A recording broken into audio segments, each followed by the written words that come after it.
Yes. Friends. Sir, friends. Good afternoon all of you. చూడండి, వింటే మర్చిపోతాను, చూస్తే గుర్తుంచుకుంటాను, చేస్తే శాశ్వతంగా జీవితాంతం ఉంటుందన్నటువంటి ఒక మేరకు మారుతున్నటువంటి కాలంలో ఆధునికమైనటువంటి టెక్నాలజీ అందుబాటులో ఉన్న ఈ సమయంలో విద్యార్థికి ప్రత్యక్ష అనుభూతిని కలిగించడం ద్వారా అభ్యసన ప్రక్రియలను శాశ్వతత్వం చేసే ఒక ప్రయత్నంలో భాగంగా ఈరోజు మనం సార్క్ సదస్సు నిర్వహిస్తున్నాం. మనం తరగతి గదిలో ఐక్యరాజ్య సమితి అంటాం, సార్క్ అంటాం, పార్లమెంట్ అంటాం, అసెంబ్లీ అంటాం, లేదా ఓరల్గా దానంతా ఒక తరగతిలో క్రియేట్ చేసే ఒక పరిస్థితిని కల్పిస్తాం. అలా కాకుండా ప్రత్యక్షంగా వారి భాగస్వామ్యంతోనే వారికి ప్రత్యక్షమైనటువంటి అనుభూతిని కలిగించడం ద్వారా వివిధ దేశాలకు సంబంధించినటువంటి అవగాహన కల్పించడం, లేదా పార్లమెంట్లు అసెంబ్లీలకు సంబంధించినటువంటి అవగాహన కల్పించడం చేసే ఒక ప్రయత్నంలో భాగంగా ఈరోజు ఇక్కడికి వచ్చినటువంటి పార్టిసిపెంట్స్తోనే ఈరోజు సార్క్ సదస్సు నిర్వహిస్తున్నాము. 17వ సార్క్ సదస్సుని ఇక్కడ నిర్వహిస్తున్నాము. అందుకు దేశాధినేతలంతా ఇక్కడికి రావడం జరిగింది. వారిని ఆహ్వానించి ఈ సమావేశాన్ని జరుపుతుగాను సుబ్రహ్మణ్యం గారు ఆహ్వానిస్తారు. ఆ మేరకు సభను నిర్వహించవలసిందిగా అభ్యర్థిస్తారు. సభకు నమస్కారాలు. మరి ఎందరో మహానుభావులు అందరికీ నమస్సుమాంజలి. ఈరోజు మరి ఈ సార్క్ సమావేశం గురించి మనం ఇక్కడ సమావేశమైనాం. ఎందరో మేధావులు, శాస్త్రవేత్తలు, విద్యావేత్తలు, గౌరవనీయులు, ప్రతినిధులు, అధికారులు, అనధికారులు, మీడియాస్ అందరూ ఇక్కడ ఇచ్చేస్తున్నారు. ఈ సందర్భంలో ఈ యొక్క సార్క్ సమావేశం గురించి మొట్టమొదటిసారిగా మరి బంగ్లాదేశ్ అధ్యక్షులు గౌరవనీయులు అయిన శ్రీ జిల్ ఉమేద్ గుల్ రహమాన్ గారి సలహా మేరకి ఈ యొక్క దక్షిణాసియా ప్రాంతీయ సహకార సమాఖ్య అనే ప్రతిపాదనతో ఈ యొక్క సమావేశాన్ని నిర్వహించడం జరుగుతుంది.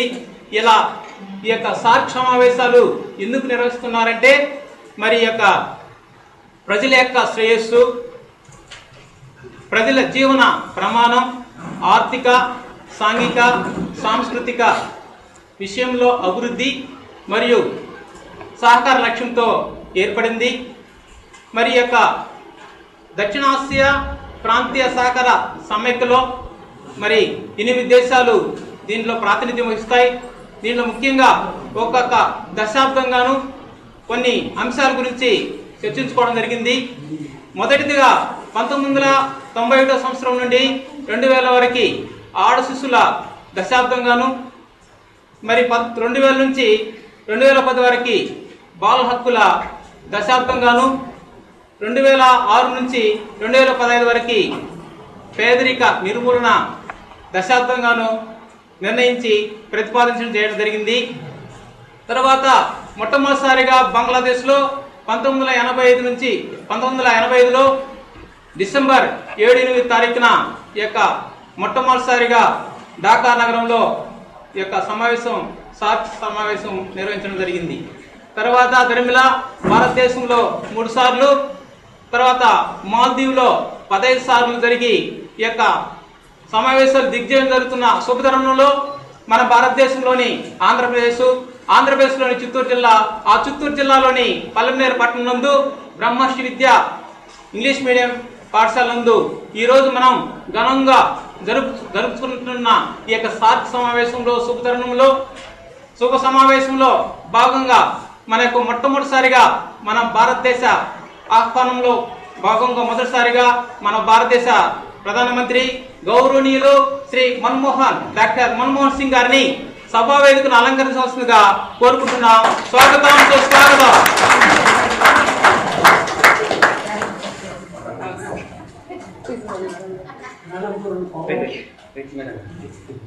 ఇవ్వండి ప్లీజ్ మేడం ఫోటో మేడం.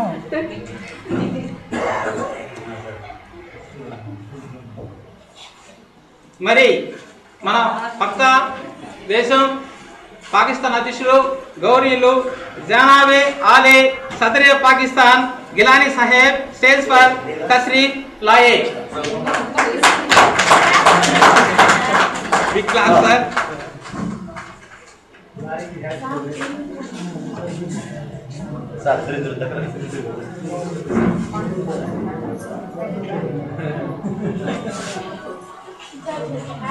మరి ఒక దేశాను భూటాన్ అధ్యక్షులు ప్రధానమంత్రి అయిన కేజీ దండ్లే గారిని సభా వేదికను అలంకరించవలసిందిగా కోరుకుంటున్నాం। స్వాగతం సుస్వాగతం దండ్లే గారు।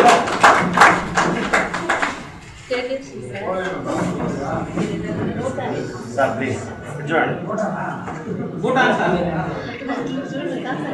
బంగ్లాదేశ్ ప్రధానమంత్రి షేక్ హసీనా హమీద్ గారిని సభా వేదికను అలంకరించవలసిందిగా మా యొక్క కమిటీ తరఫున ఆహ్వానం స్వాగతం సుస్వాగతం।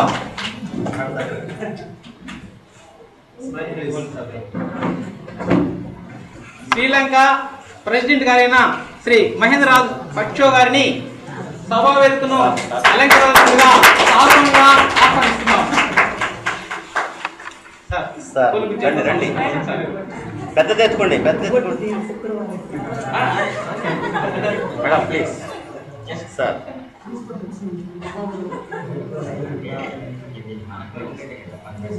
నేపాల్ ప్రెసిడెంట్ అయిన బాబురామ్ భట్టారియా గారిని సభా వేదికను అలంకరించవలసిందిగా సభాముఖంగా సాదరంగా ఆహ్వానం స్వాగతం స్వాగతం। వెరీ గుడ్ సార్ ప్లీజ్ చూడండి।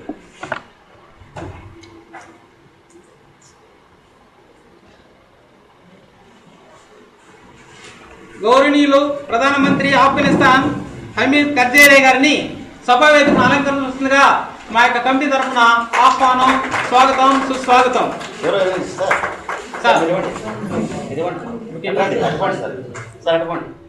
దేశాన్ని కనీసం పూలకొచ్చి వెళ్ళిపోతే ఎట్లా సార్ ప్లీజ్।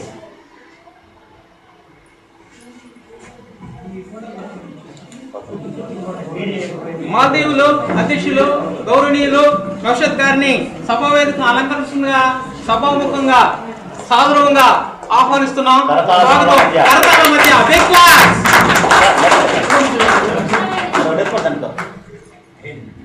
ప్లీజ్ చూడండి వెరీ గుడ్। ఈ యొక్క సమావేశాన్ని దిగ్విజయంగా విజయవంతంగా ఈ ఆహ్లాదకర వాతావరణంలో ఈ యొక్క సార్క్ సమావేశాలని ఘనంగా దిగ్విజయంగా నిర్వహించాలనేసి మన ప్రధానమంత్రి గౌరవనీయులు డాక్టర్ మన్మోహన్ సింగ్ గారిని నిర్వహించవలసిందిగా ఈ సమావేశం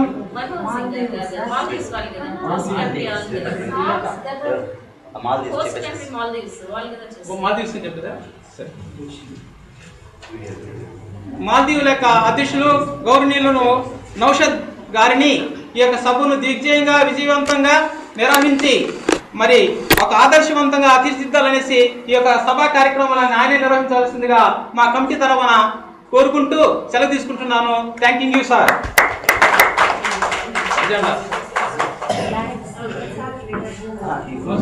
మధ్యలో ఉండాలి మేడం అజెండా పెట్టాలి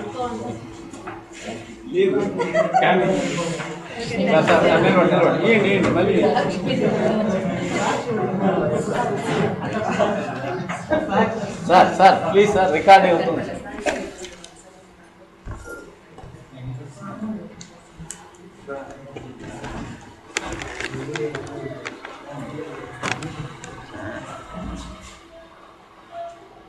సభకు నమస్కారం। ఇక్కడ 17వ శిఖరాగ్ర సమావేశం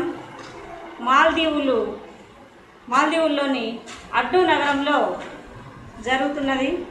నా పేరు వహీద్ హసన్, మాల్దీవుల అధ్యక్షులు। ఈ 17వ సార్క్ సమావేశము మాల్దీవుల్లోని అడ్డు నగరంలో జరుగుతున్నందుకు ఇంత పెద్ద సదస్సుకు మా దేశము ఆతిథ్యం ఇస్తున్నందుకు నాకు చాలా గర్వకారణంగా ఉంది. ఈ సమావేశానికి ఇక్కడికి విచ్చేసినటువంటి వివిధ దేశాధినేతలకు,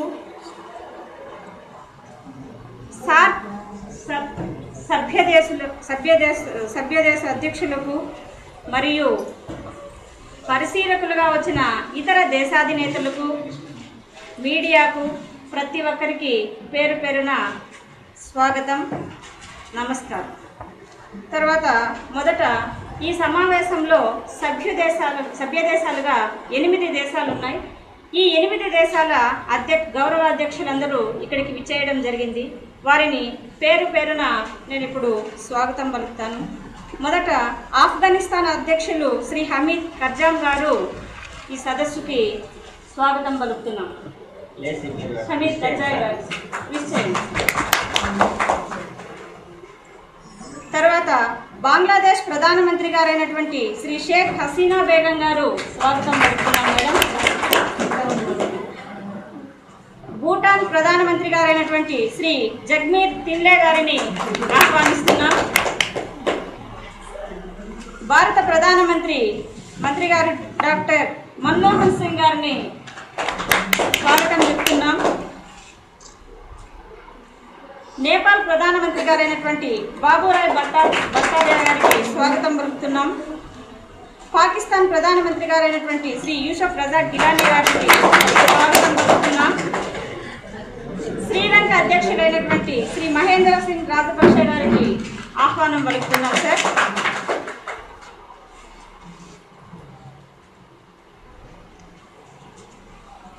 సార్, ఇక్కడ సార్క్ సమావేశంలోని సభ్య దేశాలందరూ కూడా మనకు తెలుసు ఈ దక్షిణాసియా ప్రాంతీయ సహకార మండలిని ఎందుకు ఏర్పాటు చేసుకున్నామని. ఈ దేశాలన్నీ భద్రతా పరంగా కానివ్వండి, వాణిజ్యపరంగా కానివ్వండి, అన్ని విధాల సహకారాన్ని అందించి అభివృద్ధి చేసుకోవాలన్న ఉద్దేశంతో మనం ఈ సమావేశాలను నిర్వహిస్తున్నాం. ఇప్పుడు 17వ సదస్సును నిర్వహిస్తున్నాం.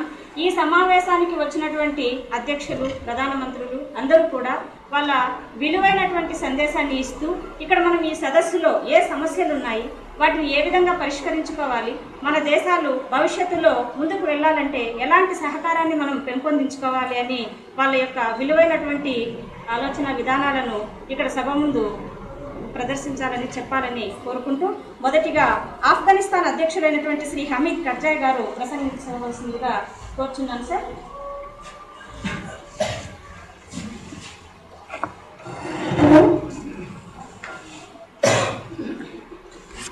ఈనాటి 17వ సార్క్ సమావేశానికి అధ్యక్షత వహించినటువంటి మాల్దీవులు అధ్యక్షురాలు గారికి మరియు ఈ సార్క్ సభ్య దేశాల యొక్క దేశాధిపతులకు మరియు పరిశీలక హోదాలో హాజరైనటువంటి ఇతర దేశాధినేతలకు, మీడియాకు, ఎలక్ట్రానిక్ మీడియాకు అందరికీ కూడా పేరు పేరున నా యొక్క ధన్యవాదాలు తెలుపుతున్నాను. ముఖ్యంగా ఆఫ్ఘనిస్తాన్ యొక్క అధికారిక నామం ఇస్లామిక్ రిపబ్లిక్ ఆఫ్ ఆఫ్ఘనిస్తాన్. ఈ ఆఫ్ఘనిస్తాన్కు ఆగస్టు 1919 నాడు స్వాతంత్రం లభించింది. ఈ ఆఫ్ఘనిస్తాన్ యొక్క పార్లమెంట్ నామం లోయే గిర్గా. ఈ ఆఫ్ఘనిస్తాన్ నందు ప్రస్తుత జనాభా 3,23,58,000 మంది జనాభా నివసిస్తున్నారు. మరి ఇక్కడ అభివృద్ధి యొక్క తీర్థనులుగా గమనించినట్లయితే, కొన్ని భౌగోళిక విషయాలు కనుక మనం గమనించినట్లయితే ఇక్కడ దీని యొక్క సరిహద్దు ప్రపంచ విస్తీర్ణంలో 7వ స్థానంలో ఉంది, 41వ స్థానంలో ఉంది. విస్తీర్ణం తక్కువగా ఉన్నప్పటికీ ఇక్కడ జనాభా అనేది కొంచెం ఎక్కువగానే ఉంది. దీని కన్నా మనం చూసినట్లయితే మొత్తం మీద జీవన ప్రమాణం రేటు అనేది మిగిలిన అభివృద్ధి చెందినటువంటి దేశాలతో పోల్చినట్లయితే మా దేశంలో చాలా తక్కువగా ఉంది. సగటున ఒక మనిషి ఆయుర్దాయం 48 సంవత్సరాలు మాత్రమే. ఇంకా ఇక్కడ మనకు పర్ క్యాపిటల్ ఇన్కమ్ చూసినట్లయితే మా దేశం యొక్క తలసరి ఆదాయం $330. ఇది ఈ ఆఫ్ఘనిస్తాన్కి సంబంధించినటువంటి సంక్షిప్త సమాచారం. ఇంకా మా దేశం ఎదుర్కొంటున్నటువంటి ముఖ్యమైన సమస్యలను మనం గమనించినట్లయితే ఇక్కడ ప్రతి దేశానికి తెలిసిందే ఆఫ్ఘనిస్తాన్ అంటే ఇది వరల్డ్లోనే మోస్ట్ డేంజరస్ కంట్రీగా పేరు తెచ్చుకున్నందుకు మేము చాలా విచారిస్తున్నాం. ఈ పేరు రావడానికి ప్రధానమైన కారణం కూడా అందరికీ తెలిసిందే. మెయిన్ తాలిబాన్లు, ఉగ్రవాదులు అనే పేరుతో మా దేశం అందరిలో నోట్లోనూ నానుతున్నది. మెయిన్ ఈ సమస్యను మేము తీర్చడానికి సాయశక్తుల ప్రయత్నం చేస్తున్నప్పటికీ ఈ సమస్యను తీర్చే నేపథ్యంలోనే ఇటీవల కాలంలోనే 2011 సెప్టెంబర్ 20న బహ్రుద్దీన్ రబ్బానీ మా దేశ మాజీ అధ్యక్షుడు ఈ ఉగ్రవాదులతో శాంతి చర్చలు జరపడానికి ఒక సమ్మిట్ను ఏర్పాటు చేసుకుందాం అని చర్చలు జరుపుదామని ప్రయత్నం చేస్తే అందులో భాగంగానే ఆత్మాహుతి బాంబు పేలుడు జరిగి మా రబ్బానీని హతమార్చడం జరిగింది. అయినను పట్టు వదలకుండా మా దేశంలో ఉన్నటువంటి రక్షణ దళాలతో ఆ ఉగ్రవాదులను అణచివేయాలని ప్రయత్నాలు జరుగుతూనే ఉన్నాయి.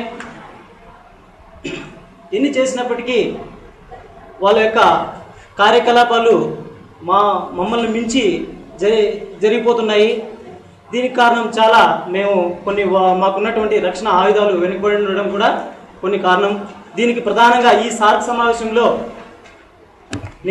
సార్క్ సభ్య దేశాలకు మేము కోరడం ఏమిటంటే మాకు ప్రధానంగా ఈ భద్రతా రక్షణ వ్యవస్థను పటిష్టం చేసుకోవడానికి ఈ సార్క్ సభ్య దేశాలందరూ కూడా మాకు సాయశక్తుల సహాయం చేయాలని ఇందు మూలంగా నేను వాళ్ళకి విన్నవించుకుంటున్నాను. అదేవిధంగా మా దేశం ఈ సార్క్ ఏర్పడినప్పటి నుంచి ఏర్పడిన తర్వాత చివరిగా మా దేశానికి సభ్యత్వం ఇవ్వడం జరిగింది. 2007 ఢిల్లీ సమావేశంలో ఆఫ్ఘనిస్తాన్కు సభ్యత్వం రావడం అనేది మాకు ఒక చరిత్రలోనే ఒక పవిత్రమైనటువంటి రోజుగా మేము భావించుకుంటున్నాం. ఎందుకంటే ఈ దక్షిణాసియా దేశాల్లో ఇంతటి ఘనంగా ఈ సమావేశాలు ప్రతి 2 సంవత్సరాలకు ఒకసారి ఈ సమావేశాలను ఏర్పాటు చేస్తూ మనకున్నటువంటి సమస్యలను సామరస్యంగా ఇక్కడే చర్చించుకుంటూ పరస్పరం ఒకరినొకరు సహాయ సహకారాలు అందించుకుంటూ బాగా అభివృద్ధి చెందుతున్న దాంట్లో మాకు సభ్యత్వం కల్పించినందుకు మరొకసారి ఈ సార్క్ సభ్య దేశాధినేతలకు ధన్యవాదాలు తెలియజేస్తున్నాను. ఇదే విధంగా ఈ సార్క్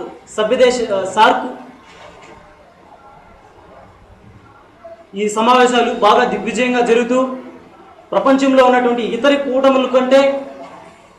కూటములకు ఒక రోల్ మోడల్గా నిలుస్తూ బాగా అభివృద్ధి చెందిన దేశాల చర్చన మన దేశం కూడా మన దక్షిణాసియా దేశాలు కూడా బాగా అభివృద్ధి చెందినటువంటి దేశాల సరసన చేరాలని చెప్పి ఆకాంక్షిస్తూ నాకు ఈ అవకాశం ఇచ్చినటువంటి ఈ సభా అధ్యక్షులు గారికి ప్రత్యేక ధన్యవాదాలు తెలియజేస్తూ ఇంతటితో సమావేశాన్ని ముగిస్తున్నాను.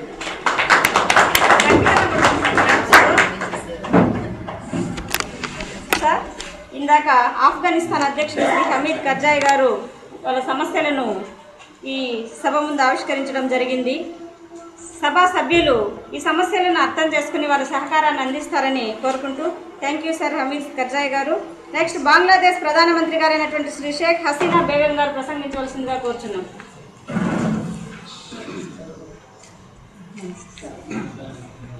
ఈ 17వ సార్క్ సదస్సుకు ఇచ్చేసినటువంటి అధ్యక్షుల వారికి సదస్సుకు మా సభ్యులందరికీ పరిశీలకులుగా